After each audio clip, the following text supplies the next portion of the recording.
दोस्तों, कहानी की शुरुआत होती है जोलीन नाम की एक लड़की को दिखाते हुए जिसके फादर उसके साथ बुरा बिहेव करते थे। वहीं उसकी माँ उससे बेहद नफरत करती थी। ऐसे में सिर्फ उसे एक ही शख्स से प्यार था और वो था उसका बॉयफ्रेंड मिकी। जोलीन अच्छी जिंदगी की ख्वाहिश में मिकी के साथ शादी कर लेती है और मिकी के अंकल फिल अपनी फैमिली में जोलीन का दिल खोलकर स्वागत करते हैं। लेकिन मिकी की जो आंटी होती है वो काफी स्ट्रिक्ट टाइप होती है। शादी के बाद मिकी जोलीन को बताता है कि हम लोग अपना घर लेने से पहले कुछ दिन अंकल आंटी के यहाँ ही रहेंगे। इस पर जोलीन कहती है कि मुझे तो लगा था कि हम जल्द ही अपने घर पहुंच जाएंगे।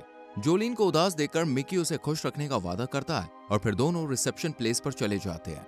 यहाँ मिकी का अंकल फिल जोलीन के गाल पर किस करता है और मिकी को साइड में ले जाकर बताता है कि अगले दिन से ही तुम्हें काम करना है। इसके बाद जोलीन को कमरे में ले जाया जाता है। मिकी की आंटी कहती है कि तुम सिर्फ यहाँ कुछ दिन रह सकती हो और यहाँ रहने के बदले तुम्हें काम करवाना होगा।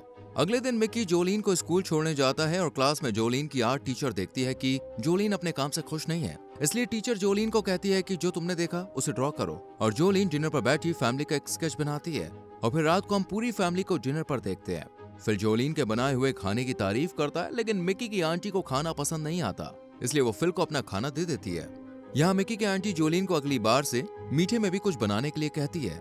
जोलीन जब आंटी के लिए सैंडविच बनाने उठती है तो उससे सॉस की बोतल टूट जाती है, जिससे आंटी और ज्यादा गुस्सा हो जाती है।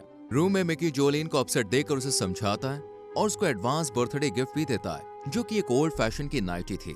यहाँ मिकी को अपनी माँ की याद आ जाती है। हालांकि जोलीन मिकी के साथ इंटीमेट होना चाहती थी, लेकिन मिकी उदास होकर सो जाता है। इस बात से जोलीन को लगता है कि मिकी उसे प्यार नहीं करता और अगली सुबह जब दोनों सो रहे होते हैं तो फिल और आंटी बिना दरवाजा नॉक किए अंदर आ जाते हैं। फिल जोलीन को बर्थडे विश करता है। वहीं आंटी जोलीन को काम करने के लिए बुलाती है। जोलीन म्यूजिक लगाकर डांस करती हुई घर की सफाई कर रही होती है कि तभी फिल की नजर जोलीन पर पड़ जाती है और वो जोलीन के करीब आकर उसे सिड्यूस करता है और फिर दोनों अंदर रूम में जाकर इंटीमेट होते हैं। और इसके बाद फिल और जोलीन रोजाना छुप छुप कर मिलना शुरू कर देते हैं और इंटीमेट भी होते हैं। एक दिन जोलीन अपने इस रिश्ते को लेकर थोड़ा परेशान होती है। इस पर फिल इसे समझाते हुए कहता है कि हम दोनों अपना घर बनाकर रह सकते हैं, लेकिन अभी के लिए हमें मिकी और मेरी वाइफ से सावधान रहना होगा। एक दिन जब जोलीन और फिल घर पर अकेले रोमांस कर रहे होते हैं तो उनकी हंसी की आवाज बाहर तक सुनाई देती है। इसी वक्त मिकी की आंटी और मिकी भी काम से जल्दी घर आ जाते हैं। यह आवाज सुनकर आंटी को थोड़ा अजीब लगता है और वो जब जोलीन के कमरे में जाकर देखती है तो दोनों को एक साथ देखकर वो बहुत गुस्सा होती है और जोलीन को अपने घर से बाहर निकाल देती है। और फिर गुस्से में मिकी भी घर से बाहर आ जाता है। जोलीन मिकी से अपनी गलती के लिए माफी मांगता है, लेकिन मिकी जोलीन की एक बात नहीं सुनता और गाड़ी लेकर यहाँ से चला जाता है और पुल से कूदकर अपनी जान दे देता है। प्रोटेक्टिव सर्विसेज जोलीन को इस केस की इन्वेस्टिगेशन करने के लिए एक मोटेल में रखती है। एक साइकोलॉजिस्ट जोलीन को अडल्ट होने तक फैसिलिटी सेंटर में रहने की सिफारिश करता है और फिर जोलीन को खास सुविधा में रखा जाता है। जोलीन यहाँ हेड नर्स मिसेस एम्स और अटेंडेंट सिंडी से मिलती है। जोलीन इसे कहती है कि क्या यहाँ पर कुछ ड्राइंग करने का सामान मिल सकता है।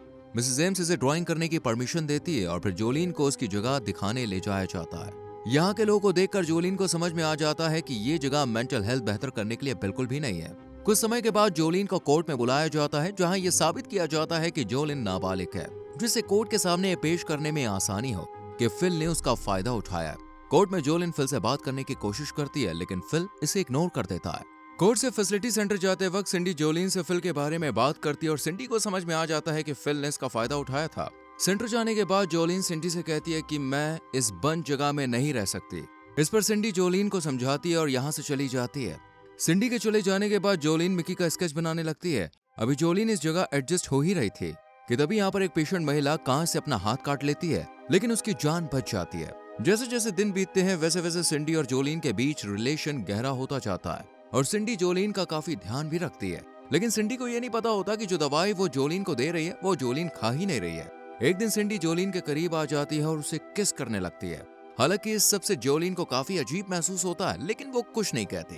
अगले दिन मिसेस एम्स जोलीन को ड्राइंग करने के लिए वाटर कलर्स देती है और कहती है कि तुम्हें सिंडी का शुक्रगुजार होना चाहिए कि सिंडी ने तुम्हारी आर्ट थेरेपी के बारे में मुझे इन्फॉर्म किया। उस इंसिडेंट के बाद यहाँ पर शीशों पर बैन लगा दिया गया था ताकि कोई भी पेशेंट अपने आप को नुकसान ना पहुंचा सके। यहाँ बैठे मरीज जोलीन से कलर करने के लिए कहते हैं, लेकिन जोलीन ऐसा नहीं करती। अगली सुबह जोलीन सिंडी से कहती है कि मुझे सिर्फ तुम्हारे साथ रहना है। ये सुनकर सिंडी कहती है कि मेरे पास इसके लिए एक प्लान है, लेकिन अगर तुम मेरे साथ हमेशा रहने का वादा करोगी तो ये काम हो सकता है। जोलीन यहाँ से निकलने के लिए सिंडी के साथ रहने का वादा करती है। रात को सिंडी जोलीन को कार की डिग्गी में डालकर यहाँ से अपने घर ले जाती है और वहाँ जोलीन का मेकअप करती है, क्योंकि सिंडी हमेशा से उसे ऐसा ही देखना चाहती थी। इसके बाद सिंडी अपने काम पर चली जाती है और शाम को जोलीन के साथ वक्त बिताने का वादा करती है। सिंडी के जाने से पहले जोलीन बीच पर जाने की परमिशन मांगती है, लेकिन सिंडी मना कर देती है, बल्कि खिड़की के बाहर झांकने की भी परमिशन नहीं देती, क्योंकि वो नहीं चाहती थी कि कोई भी इनके रिश्ते के बारे में जाने और जोलीन को देखे। ये देखकर जोलीन सिंडी के जाते ही यहाँ से भाग जाती है और पहली बार एकदम आजाद महसूस करती है। जब जोलीन के पेंटिंग से कमाए हुए पैसे खत्म हो जाते हैं तो फिर जोलीन एक जगह से दूसरी जगह जाने के लिए लिफ्ट लेती है और जल्द ही जोलीन को एक डिनर क्रू की अच्छी जॉब मिल जाती है। अब चूंकि जोलीन देखने में काफी खूबसूरत थी, इसलिए कस्टमर्स भी उसके साथ अच्छा बिहेव करते हैं। ये देखकर जोलीन के साथी थोड़ा जेलस फील करते हैं। केंद्र जोलीन से एक कस्टमर को लेकर बुराई करती है, लेकिन जोलीन कहती है कि मुझे तो वो बहुत अच्छा लगता है। केंद्र जोलीन को इस कस्टमर जिसका नाम कोको था उससे दूर रहने के लिए कहती है, लेकिन कोको जोलीन से ही मिलने के लिए कहता है। और जब जोलीन कोको के पास आती है तो कोको अपने बारे में जोलीन को बताता है। साथ ही जोलीन के लिए बनाया हुआ गाना भी उसे सुनाता है और फिर डेट पर चलने के लिए कहता है। जब जोलीन कोको के साथ डेट पर जाती है तो कोको का हंसमुख बर्ताव देखकर जोलीन को बहुत अच्छा लगता है। क्लब से निकलने के बाद कोको जोलीन को अपनी टैटू शॉप पर ले जाता है और यहाँ जोलीन कोको की आर्ट से काफी इम्प्रेस होती है। इसके बाद जोलीन कोको के साथ ही रहने का फैसला करती है और कैंड्रा के रूम से अपना सारा सामान पैक करने लगती है।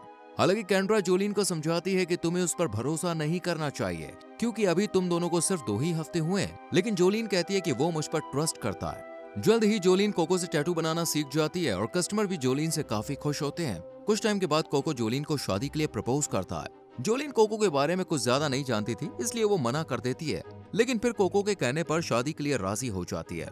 शादी के बाद कोको जोलीन को काफी प्यार करता है, लेकिन कहीं ना कहीं जोलीन कोको में मिकी को इमेजिन करती है। एक दिन कोको जब घर से बाहर जा रहा होता है तभी यहाँ कैंड्रा आ जाती है और जब जोलीन से पूछती है कि कोको कहाँ गया है तो जोलीन को इसके बारे में पता नहीं होता, इसलिए कैंड्रा कोको का पीछा करने के लिए कहती है। ये दोनों कोको का पीछा करते हुए उसे एक मोटेल में जाते हुए देख लेती हैं और फिर जोलीन कोको से सवाल करती है तो पता चलता है कि कोको साइड बिजनेस भी करता है। इसके बाद हम एक लेडी को बच्चा हाथ में लिए हुए कोको की शॉप में आते हुए देखते हैं, जो कि अपने आप को कोको की वाइफ बताती है। इस लेडी को पता चलता है कि कोको ने जोलीन को इस शादी के बारे में नहीं बताया है। इतने में ही कोको आ जाता है और ये लेडी कोको को एक थप्पड़ मारती है। ये देखकर कोको जोलीन को यहीं रोककर इसे बाहर ले जाता है। ये देखकर जोलीन को बहुत गुस्सा आता है और वो सामान फेंकने लगती है। तभी जोलीन के हाथ ड्रग्स वगैरह लगते हैं और बदला लेने के लिए जोलीन पुलिस को इसके बारे में इन्फॉर्म करती है और यहाँ से चली जाती है। फिर से धोखा खाने के बाद जोलीन खुद को अकेला महसूस करती है और अपने पेरेंट्स को याद करने लगती है। अब जोलीन विकास की तरफ निकल जाती है और यहाँ पर एक डांसर का काम करने लगती है। यहाँ सल नाम का एक कस्टमर जोलीन से काफी इम्प्रेस होता है और इसे बात करने के लिए एक टेबल भी बुक कर लेता है। यहाँ का मैनेजर जोलीन को बेबी नाम से इंट्रोड्यूस कराता है और सल इसकी काफी तारीफ करता है। यहाँ जोलीन अपना असली नाम सल को बताती है और सल जोलीन के लिए यहाँ डेली आने लगता है। जोलीन को सल बहुत ही डिसेंट और अच्छा इंसान लगता है, क्योंकि बाकी लोग भी सल की बहुत रिस्पेक्ट किया करते थे, इसलिए जोलीन के साथ लोग काफी अच्छा बर्ताव करते हैं क्योंकि सल जोलीन को पसंद करता था। एक दिन सल जोलीन को अपने घर लेकर आता है, जहाँ से पूरे शहर का नजारा बहुत खूबसूरत दिखता है। यहाँ जोलीन एक महंगी पेंटिंग देखती है, साथ ही जोलीन सल की फैमिली फोटो भी देखती है। सल बताता है कि उसकी वाइफ काफी टाइम पहले गुजर चुकी थी और अब उसके बच्चे ही उसकी जिंदगी है। सल अपने अकेलेपन को दूर करने के लिए जोलीन के साथ रहने की पेशकश करता है और उसे यकीन दिलाता है कि वो उसे रानी की तरह रखेगा। जोलीन सल का प्रपोजल एक्सेप्ट कर लेती है और दोनों हंसी खुशी रहने लगते हैं। एक दिन जोलीन सल के साथ बिजनेस डिनर में शामिल होती है, लेकिन यहाँ सल काम पर बात न करने के लिए कहता है, जिससे सल के साथी नाराज हो जाते हैं। सल अब काम में बिजी हो जाता है और जोलीन को उसकी मर्जी से जो चाहे वो करने की परमिशन देता है। जोलीन अपनी पेंटिंग को और बेहतर बनाती है। सल कहता है कि अगर मैं चला भी गया तब भी तुम्हारा ध्यान रखा जाएगा। एक सुबह सल को एक फोन आता है, जिससे सल परेशान हो जाता है और जोलीन को कमरे से बाहर भेज देता है। जब जोलीन गोली की आवाज सुनती है तो ऊपर आकर देखती है कि सल जमीन पर पड़ा है। सल के चले जाने के बाद जोलीन चुलसा पहुंचकर एक रिसेप्शनिस्ट के तौर पर काम करती है। यहाँ एक प्रोग्राम में ब्रेड नाम का शख्स जोलीन से मिलता है, जो कि इस पार्टी के ओनर का बेटा था। ब्रेड जोलीन में इंटरेस्ट दिखाता है, लेकिन जोलीन काम पर ध्यान देती है। अगले दिन अपनी कलीग के कहने पर जोलीन इससे मिलने जाती है। ब्रेड जोलीन को इम्प्रेस कर लेता है और फिर दोनों शादी कर लेते हैं। शादी की रात को ब्रेड जोलीन के शरीर पर कोको नाम का टैटू देखता है, जिससे ब्रेड को काफी बुरा लगता है। कुछ दिनों के बाद जोलीन प्रेग्नेंट हो जाती है और एक रात ब्रेड जोलीन से उसके पास्ट के बारे में पूछता है और जब ब्रेड को पता चलता है कि जोलीन काफी आदमियों के साथ रह चुकी है तो वो जोलीन पर हाथ उठाता है। लेकिन अगले दिन चर्च में जाकर जोलीन से माफी भी मांगता है और फिर जोलीन एक बेबी को जन्म देती है। सब कुछ ठीक चल रहा होता है, लेकिन फिर ब्रेड को जोलीन के गंदे पास्ट के बारे में पता चलता है। वो डिवोर्स देने का फैसला करता है। जोलीन के पास्ट को देखते हुए उससे उसका बेटा छीन लिया जाता है और जोलीन को अपने ही बेटे की किडनैपिंग के केस में फंसाकर वीमेन डिटेंशन सेंटर में ले जाते हैं और फिर बेटे की कस्टडी जोलीन से छीन ली जाती है। इसके बाद जोलीन दूसरे शहर में जाकर रहने लगती है और अपने नाम से एक बुक पब्लिश करती है और फिर फैसला करती है कि वो एक एक्ट्रेस बनेगी। फिर जोलीन अपने बेटे को याद करती है और कहानी यहीं पर खत्म हो जाती है। दोस्तों, आपको ये मूवी की एक्सप्लेनेशन कैसी लगी हमें कमेंट सेक्शन में लिखकर जरूर बताएं। वीडियो अच्छी लगी हो तो लाइक और शेयर करें। अगर आपको इस मूवी का लिंक चाहिए तो हमारे टेलीग्राम चैनल को ज्वाइन कीजिए, जिसका लिंक आपको डिस्क्रिप्शन में मिल जाएगा।